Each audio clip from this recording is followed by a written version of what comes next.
Thank you, Alan. I'm going to talk about the plight of the Syrian people today. The war in Syria did not begin on August 21st with the gassing of hundreds of innocent men, women, and children in Ghouta on the outskirts of Damascus. It did not begin with the television pictures of children struggling for their next breath, or of bodies grouped together, lying still in a darkened room as if sleeping. It did not begin with the neat rows of bodies wrapped in clean white sheets, awaiting for their claim by loved ones for burial. The war in Syria did not begin with the appearance on television of President Obama notifying the American people of his empowered right to use force against the Syrian regime as a sign to all of the world that weapons of mass destruction could not be used at will against interests of America.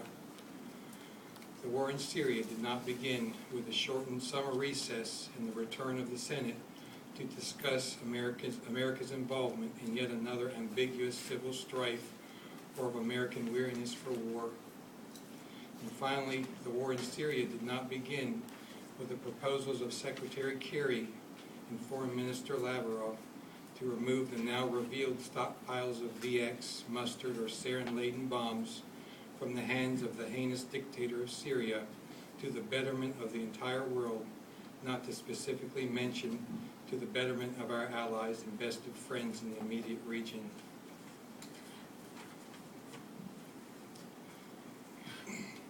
The latest war that we are witnessing today in Syria began nearly 2.5 years ago, March 2011, in the town of Daraa in southern Syria. A group of teenage boys, 13 and 14 years old, giddy from the hopes of the Arab awakenings of Tunisia, Libya, and Egypt, wrote the simple words, "It's your turn, doctor," on the walls of their school. These simple words of expression by naive school children were otherwise viewed as a blemish on the face of beauty, a cloud in a cloudless sky, or a faint cry in a room of laughter, by the force of the regime that had not the least tolerance for disorder beyond that allowed by the state. The young boys were rounded up, taken to a local police station, shackled, hung, tortured with cords, electricity, cigarette burns, threats on mothers, fathers, friends in typical Syrian government fashion. And it did not stop. As the tormentors extracted information from the children and the families of the children in the form of confessions of names of friends and siblings, those victims were in turn separated from their families, tortured and tortured and tortured, while the families cried and cried for their children. The straw that broke the proverbial camel's back came with the death of Hamza Ali al-Khatib, a boy of 13 years. His torture was unspeakable, and the mutilated body that was dumped for his parents to retrieve was beyond the boundary of human conscience. The fortunate or unfortunate advent of social media put in pictures this mutilation for all of Syria and all of the world to see. It was the beginning of the war in Syria.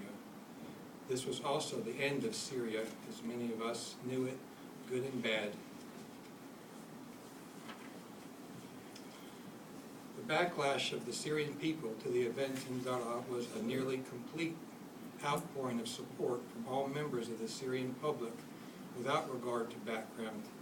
It was a peaceful resistance, mostly on Friday, in remembrance of the boys of Daraa and of Hamza. But in the typical fashion of the regime, resistance of any form, peaceful, respectful, hopeful of minor change, is not an acceptable form of expression. It is again likened to that blemish on a face of beauty, a sight of disgust. The marches of expression were met by snipers' bullets, mass shootings, death in the streets, funerals, more shootings, more deaths, and ultimately the decision of the common people to fight back with force. The use of force naturally led to escalation of death, separation of people into pro-government, government, and anti-government groups, separation of those groups into religious, tribal, ethnic groups, and general disintegration of the Syrian society as we knew it. The people of Syria have fought like no other in the face of a ruthless regime.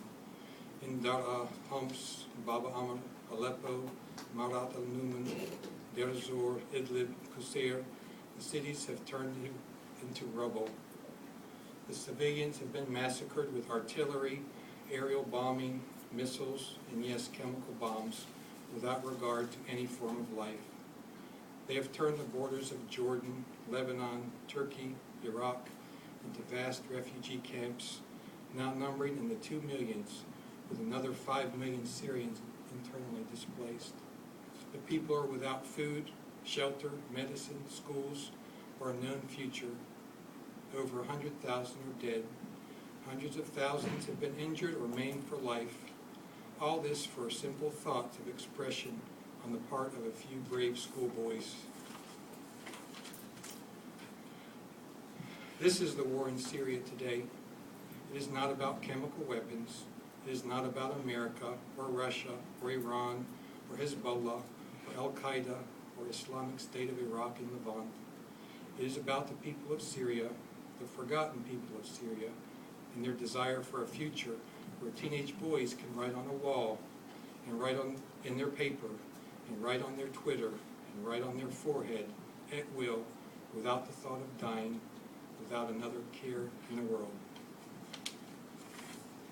Thank you.